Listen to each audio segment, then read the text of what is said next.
Hello mga sisilalabs, ito na naman si Madam. Ito ang ikukwento ko sa inyo, ang kasaysayan ng Christmas tree at Christmas decoration.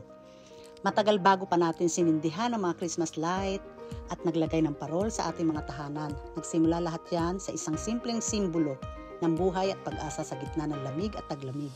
Noong unang panahon daw, bago pa dumating ang Kristiyano sa Europa, may mga sinaunang tribo tulad ng mga Celtic, Viking at Germanic peoples na nagsasabit ng mga berdeng sanga ng evergreen trees sa kanilang mga tahanan tuwing taglamig.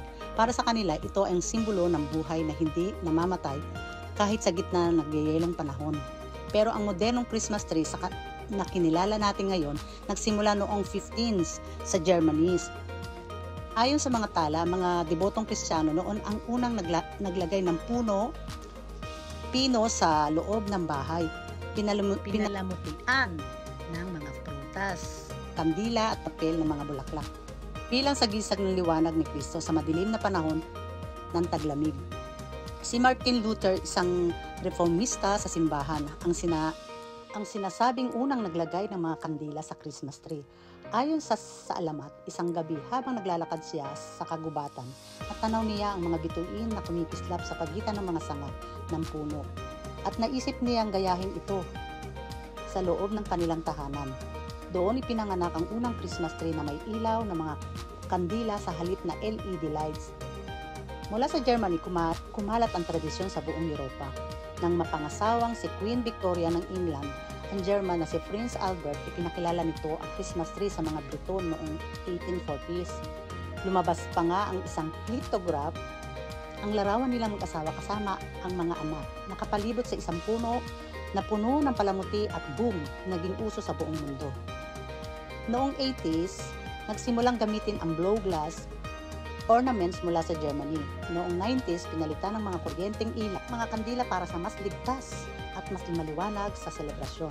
Hanggang sa sumikat ang tinsel, garlands at makikintab na bola na simbolo ng kasaganahan at saya.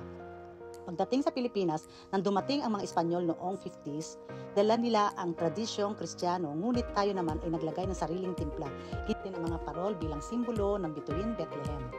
At kalaunan ay naglagay na rin ng mga palamuting lokal sa ating mga Christmas tree, gawa sa kapis, abaka at recycled materials. Sa mga tahanan, opisina at plaza, nagsilbing sentro ng kasiyahan ang punong pamasko, puno ng kulay, ilaw at mga pangarap. Ngayon, bawat Christmas tree ay may sariling kwento. May punong-puno ng mamahaling palamuti at mayroon namang gawa sa kahoy, papel o kahit bote. Pero isa lang ang diwa, ang pag-asa, pagkakaisa at pagmamahala ng bawat pamilya sa panahon ng Pasko. Yan po ang alamat ng kasaysayan ng Christmas tree at Christmas decoration. Thank you mga sisilalabs. Kasaysayan ng Christmas tree at Christmas decoration. Malapit ng Christmas, mga sisilalabs, tara na. Medyo yung mga ibang lugar medyo nakakalungkot dahil maraming trahedya nangyayari, pero di ba hindi natin pwedeng i-cancel ang Christmas o Pasko. Tuloy pa rin ang Pasko kahit na maraming nangyayari.